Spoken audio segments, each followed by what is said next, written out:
السلام علیکم دوستانو. د لوی اختر د لمانځه پر مهال د هرګ سره نږدې توغندۍ لګېدلې دي. د کورنۍ چارو وزارت وایي چې نن د سې شنبې په ورځ د جولای په شلمه د چونګاش په 29مه د کابل ښار له درېیمې ناحیې څخه 3 توغندۍ د کابل ښار په لومړۍ او دویمه ناحیه کې وویشتل سوې چې د لومړنیو معلوماتو پر اساس چاته پکې د سر زیان نه دی رسېدلی. د کورنۍ چارو وزارت وایي چې د کابل د درېیمې ناحیې څخه د پروان مینې د 18مې کوڅې څخه د یو کرولا تیز رفتاره موټر څخه 3 توغندۍ په لومړۍ ناحیه کې د باغ علي مردان حضوري په چمن او د دویمې ناحیې د بشري منابعو پر دفتر ویشتل سوي دي چې د لومړني معلوماتو په اساس چاته پکې د سر زیان نه دی رسېدلی.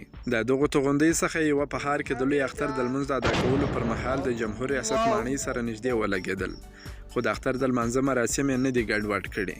په ښار کې د لوی اختر د لمانځه مراسم چې د ملي تلویزیون څخه په ژوندۍ بڼه خپرېدل، د لمانځه د مراسمو پر مهال د څو توغندیو د ولګېدلو اوازونه واورېدل شول، خو د جمهور رئیس محمد اشرف غني په ګډون د افغان حکومت یو شمېر لوړپوړو چارواکو او د حکومت څخه بهر یو شمېر سیاسي مشرانو پرته د کوم ځنډ څخه لمونځ ادا کړ. جمهور رئیس اشرف غني د اختر د لمانځه وروسته ملت ته په وینا کې د توغندیو د ویشتلو مسلې یادونه وکړه او ویې ویل هغوی چې غوښتل د توغندیو په برید د لمونځ مراسم ګډوډ کړي.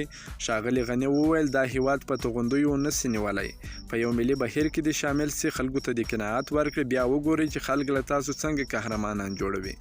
جمهور رئیس غني وویل چې طالبانو د توغندیو په ویشتلو د مرګ پیغام ورکوي، خو زیاته یې کړه افغان حکومت بیا د ژوند پیغام ورکړی دی.